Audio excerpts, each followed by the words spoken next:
Bonjour à toutes et à tous et merci de regarder Smart Éducation, votre magazine quotidien consacré à la formation, aux nouveaux métiers, aux nouvelles pédagogies, le rendez-vous qui donne un futur à la jeune génération.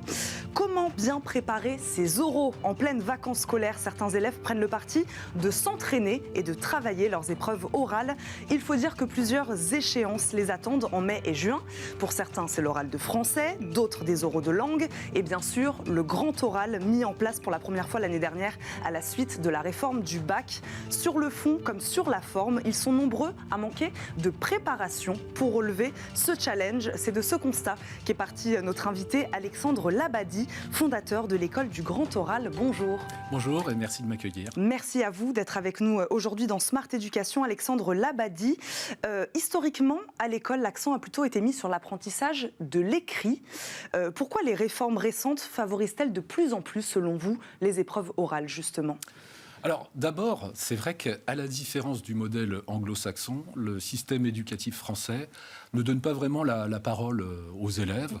L'élève est plutôt en position d'écoute et finalement, on a plutôt à faire des cours magistraux où finalement, il n'y a pas beaucoup d'interaction en général entre le professeur et les élèves. Alors, il y a quand même quelques pédagogies alternatives, ça et là, mais ça reste marginal. Et je pense qu'effectivement, M. Blanquer a voulu donner une nouvelle, donc une impulsion, en fait, par rapport à ça, pour mettre tous les élèves à l'oral. Donc on évolue, on va dans ce sens-là, en tout cas, de plus d'oral à l'école. Et c'est plutôt positif. Et c'est plutôt positif, c'est ce qu'on comprend. Les élèves, ils redoutent ces épreuves-là, ils sont angoissés. Alors, oui et non. En fait, ce qui se passe, c'est qu'ils ne les redoutent pas vraiment 10 mois à l'avance, mais effectivement, plus ça approche, plus là, effectivement, il y a un véritable stress qui s'installe. Et pour tout vous dire, on aura l'occasion de parler de l'école du grand oral, mais c'est vrai que quand j'interroge les parents des élèves, souvent la réaction consiste à dire « Moi, de toute façon, mon enfant, ma fille, mon fils, il est super à l'aise à l'oral, etc. » Mais justement, c'est tout le problème, c'est que c'est une chose d'être à l'aise lors d'un dîner de famille avec les parents, les amis des parents, c'en est une autre de réussir un oral.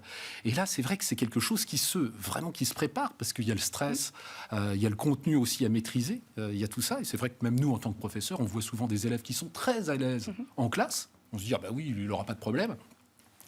Et dès qu'on commence à les entraîner un peu, c'est tout autre chose. C'est quelque chose qui se prépare, c'est ce que vous dites, Alexandre Labadie, mais est-ce que ces élèves, ils y sont préparés? Est-ce que les enseignants, les profs ont du temps pour aider, pour accompagner ces élèves à préparer ces épreuves orales?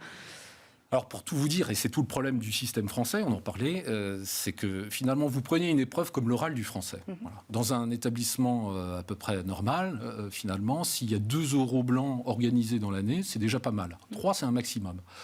C'est pas suffisant, sans doute. Est-ce que vous imaginez un sportif de haut niveau qui se présenterait à une compétition en n'ayant joué que 2 matchs? C'est pas possible. Voilà.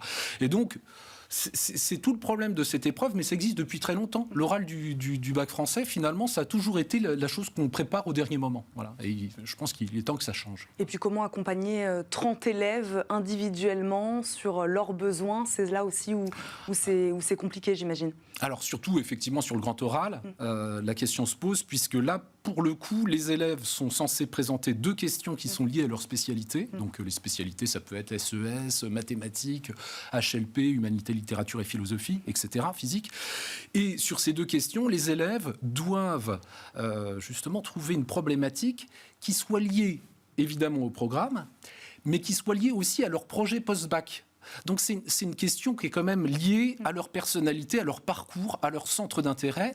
Et il est bien évident que les professeurs n'ont pas le temps de faire ce travail qui consiste à trouver le bon sujet qui convient vraiment à l'élève.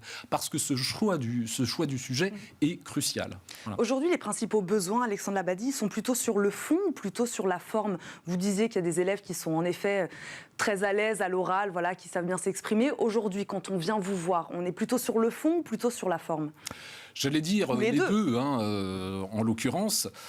Souvent, des parents nous contactent, je reviens sur l'épreuve de français, mais nous contactent en disant il est très à l'aise, et on s'aperçoit, comme il y a eu des modifications depuis 2020 sur l'épreuve de français, il y a une question de grammaire, on s'aperçoit que l'élève, au passage, sur la grammaire, il n'est pas au point. Donc on va l'aider là-dessus, sur le fond, sur les contenus, évidemment. Et c'est quand même toute la différence, justement, enfin, là je vous parle de l'école que j'ai créée, mais c'est toute la différence avec les propositions qu'on trouve actuellement de formation orale par des coachs en prise de parole ou des comédiens, qui vont, alors c'est tout à fait louable, qui vont travailler évidemment sur l'oralité, et ça c'est très important, nous on le fait aussi, la posture, la respiration, ça c'est la diction, l'articulation, tout ça c'est crucial. Poser sa voix, se tenir droit, évidemment. Mais à l'école du grand oral, justement, moi j'ai recruté des professeurs qui sont en poste, et du coup les parents sont assurés d'avoir finalement des formations qui correspondent aux attendus de l'épreuve, et avec des professeurs qui vont pouvoir rassurer les élèves et mieux les préparer. Vous parlez justement de cette école du grand oral. Pourquoi vous, Alexandre Labadie, vous avez décidé de la créer? Quel est votre parcours? Vous avez enseigné, c'est ça, pendant des années. Comment ça s'est passé? Alors moi, j'enseigne la philosophie depuis 20 ans et pendant 5 ans, j'étais en charge de la direction d'un établissement privé à Versailles. Et l'an dernier, donc c'était c'était le lancement du grand oral. Là, j'ai vu qu'effectivement, il y avait quand même beaucoup de choses à faire sur cette préparation, et je me suis dit... effectivement, lançons-nous sur ce projet. D'autant plus que, pour tout vous dire, je pense que vraiment, pour revenir sur ce qu'on disait, sur le déficit qu'il y a en termes de préparation orale en France, je pense que vraiment la maîtrise de l'oral, elle est au cœur de la réussite scolaire et même professionnelle. Et donc finalement, nous, en préparant les élèves...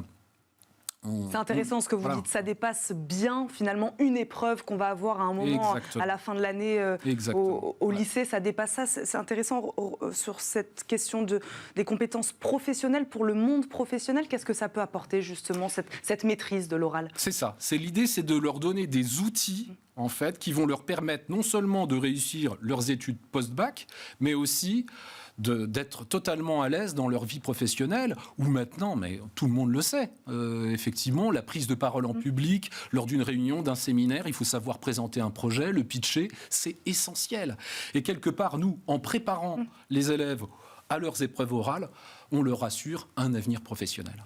En quoi consiste alors l'accompagnement de cette école du grand oral? Ce sont des cours particuliers, c'est ça? Vous parliez tout à l'heure des professeurs. Donc les professeurs qui dispensent ces cours sont des professeurs de l'éducation nationale et pas que? Et pas que. On a moitié-moitié. Et on donc, a des professeurs donc diplômés et expérimentés qui sont en poste. Tous, et donc qui travaillent effectivement sur l'oral dans leur classe. Donc effectivement, c'est vraiment un apport pour nos élèves qui est considérable. Et donc ce sont des cours particuliers, c'est ça? 1 heure de cours, 2 heures de cours? Alors, ça marche? Déjà, je pense qu'il faut que je présente. Il s'agit avant tout d'une plateforme de cours en visioconférence. Donc destinée à préparer des élèves, des collégiens, des lycéens à toutes leurs épreuves orales, celles qu'ils vont rencontrer tout au long de leur scolarité. Donc plateforme digitale, les élèves ne rencontrent pas le professeur, mais ils interagissent avec lui via un ordinateur, une tablette. Via Zoom, ou autre, on est très ouvert. Ce qui se passe, alors le digital, c'est un choix totalement assumé, parce que on a tous passé un cap, le digital s'est imposé dans nos vies. Ça permet aussi une plus grande souplesse dans l'organisation du temps de travail de l'élève. Et moi, ça me permet aussi de recruter des professeurs les meilleurs partout en France. Donc c'est effectivement quelque chose qui me semble être totalement adapté à nos vies actuelles. Et puis même pour revenir sur la dimension professionnelle, même dans le monde professionnel, on fait tout en visioconférence, les réunions, il y a même des entretiens d'embauche en visioconférence. Alors c'est vous dire, voilà. Quelle méthodologie préparation privilégiez-vous exactement? C'est-à-dire de quoi vous vous êtes inspiré? Est-ce que vous laissez une totale liberté aux professeurs qui dispensent de ces cours? Ou est-ce qu'on est sur une même pédagogie? Alors, le plus important déjà, c'est que je tiens à le préciser, c'est que nous proposons des formules individualisées et personnalisées. On s'adapte aux besoins. C'est du sur-mesure. C'est-à-dire qu'on ne fait pas de cours en groupe. D'accord, c'est un élève, un professeur. Donc ça, c'est très important, cette dimension-là, parce que c'est vraiment ce qui permet finalement d'avancer dans l'évolution des compétences et des outils. Et d'autre part, ce qui est important, c'est que vous avez dans cette préparation, finalement, plusieurs formules. Des formules de 4 séances, des formules de 10 séances. Chaque séance, sont des formules de 45 minutes qui sont finalement idéales pour un format visio. Alors, sur le contenu, finalement, quelle est notre méthode ? Pour tout vous dire, finalement, l'essentiel, c'est vraiment de travailler le contenu, c'est-à-dire que finalement, on ne peut pas faire un bon oral si on ne maîtrise pas son sujet. C'est pas possible. On parlait de la forme et du fond, justement. Ça, c'est très important. Ça, c'est 40%. Ensuite, ça, c'est la plus grosse partie, c'est très important. C'est anticiper les questions des examinateurs et préparer les réponses. Ça, c'est une étape cruciale. Et enfin, j'allais dire, c'est de l'entraînement. C'est-à-dire, on essaie de mettre l'élève en situation d'examen le plus possible. Il n'y a que comme ça que ça fonctionne.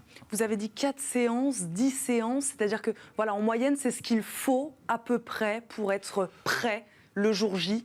L'idéal, la formule la plus approfondie, 10 séances, c'est effectivement ce qu'il y a de mieux. Après, c'est sûr que là, on va avoir beaucoup d'élèves qui, à passer les épreuves écrites, puisqu'elles ont lieu mi-mai, vont nous solliciter. Et donc, effectivement, on sera plutôt peut-être sur des formules courtes. Mais on peut déjà faire du très, très bon travail.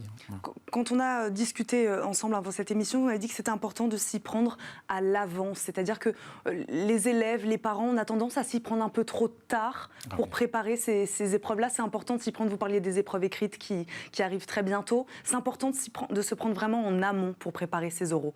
Tout à fait. Prenons l'oral de français. Je pense qu'il est important que les élèves apprennent l'analyse des textes qu'ils ont à étudier au fur et à mesure et qu'ils n'attendent pas le dernier moment pour se retrouver à réviser des analyses de textes qui seront impossibles à maîtriser, c'est évident. Pour quelles épreuves aujourd'hui vous avez le plus de demandes, Alexandre Labadie ? Alors pour l'instant, c'est surtout l'oral du bac français. On a commencé à avoir des demandes pour le grand oral, mais bon, je pense que c'est surtout après les épreuves écrites que les gens vont se réveiller et les élèves vont nous solliciter. Voilà, et on sera là pour les aider. Il nous reste une petite minute. Si vous deviez donner 3-4 conseils à ceux qui nous regardent, à ces élèves qui préparent donc l'oral de français, le grand oral, voilà, quelques conseils pour bien réussir ces épreuves d'oral. Alors d'abord, j'en profite pour dire que les conseils, je les donne sur notre chaîne YouTube, mais je peux vous donner quand même quelques conseils. Déjà, avant l'épreuve, on vient de le dire, le plus important, c'est le choix du sujet. Ça, c'est très important. Effectivement, c'est crucial. Il faut que ce soit un sujet qui intéresse l'élève. Il faut aussi que l'élève, justement, s'entraîne, éventuellement s'enregistre, se minute pour travailler la gestion du temps.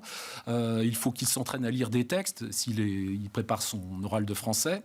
Voilà, il y a toutes sortes de choses à faire. C'est surtout un travail de régularité qui est très important, comme on l'a dit en amont. Et le jour de l'épreuve, comment se présenter déjà, avoir une bonne présentation. On ne vient pas en jogging, il ne faut pas non plus venir en dimanché, ce n'est pas le but. Il faut être en tenue correcte, à l'aise, être courtois, poli. Il y a la gestion du stress aussi, qui fait que pour le coup, il faut s'entraîner peut-être plutôt à parler lentement. C'est un peu contre-intuitif, mais voilà, on a tendance souvent à accélérer le rythme. Et puis la posture, l'addiction, la respiration. Et surtout, le plus important, c'est effectivement de créer les situations d'un échange avec son examinateur. Il faut vraiment que ce soit un exercice d'authenticité. Merci beaucoup pour tous ces bons conseils, Alexandre Labadie. Je le rappelle, vous êtes fondateur de l'école du Grand Oral. Merci beaucoup d'avoir été avec nous aujourd'hui. Et merci à vous de nous avoir suivis. On se retrouve très vite pour un nouveau numéro de Smart Éducation. À très vite.